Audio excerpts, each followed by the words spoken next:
I'm Bryan Johnson, Bryan Johnson Creations. I'm a jeweler here. I've been working in this studio for about 8 or 9 years. I've been a jewelry maker for upwards of 25 years.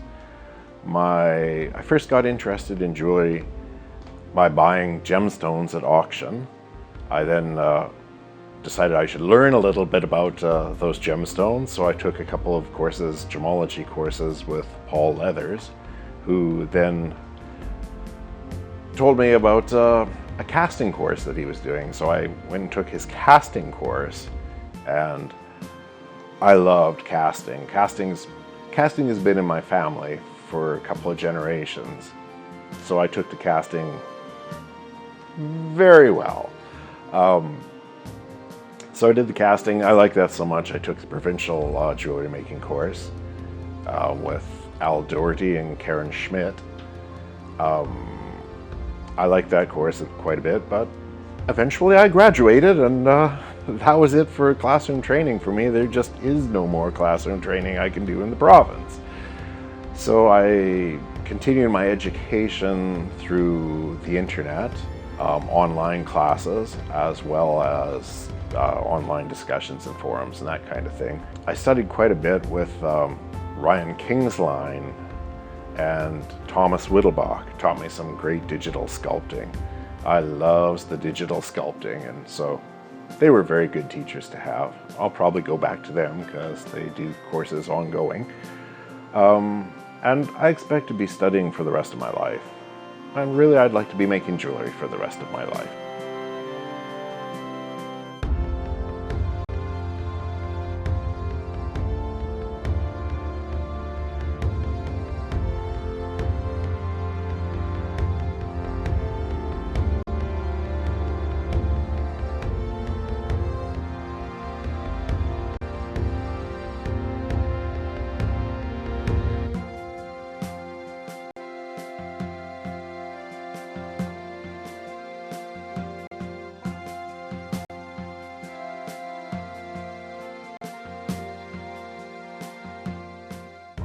Accomplishment as a jeweler, I've done all kinds of crazy stuff.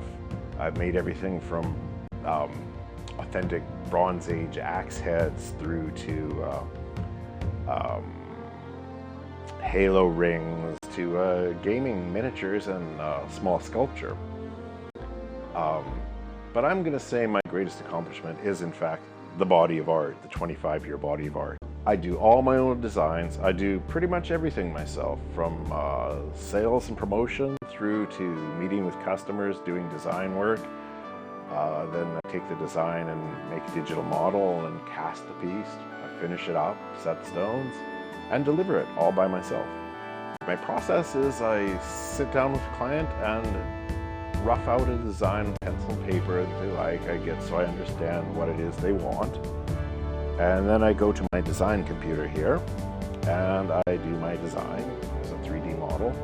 Depending on what the design is, I then either dump it into G-code and send it over to my 4-axis CNC mill, or I send it over to my SolidScape 3D printer.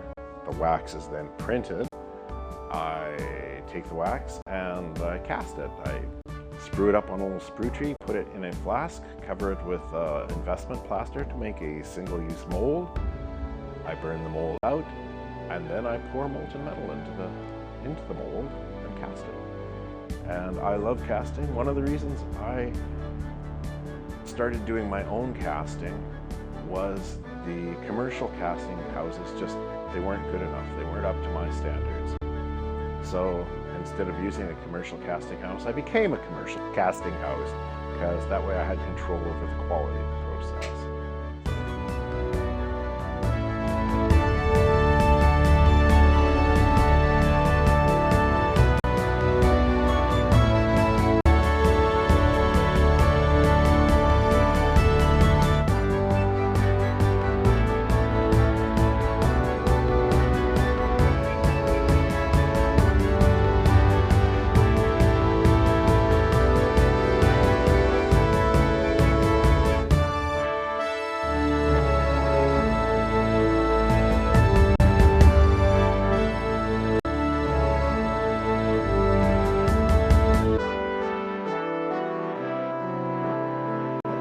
Most of my business is either by word of mouth or comes off the internet.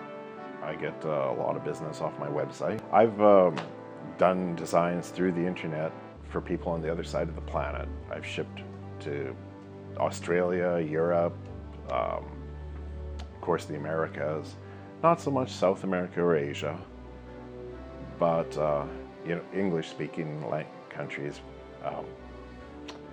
And it's not uncommon for people to send me a description of what they want as an email. We fire emails back and forth, and then I do the design for them. I actually send cell phone pictures or JPEGs of the design of the computer screen as we go along, and they comment on that, and then ultimately I make the piece and ship it to them. And all the payments through the internet, everything goes through the internet except the final piece, which goes through the post or Federal Express or UPS. I've been quite lucky in my shipping.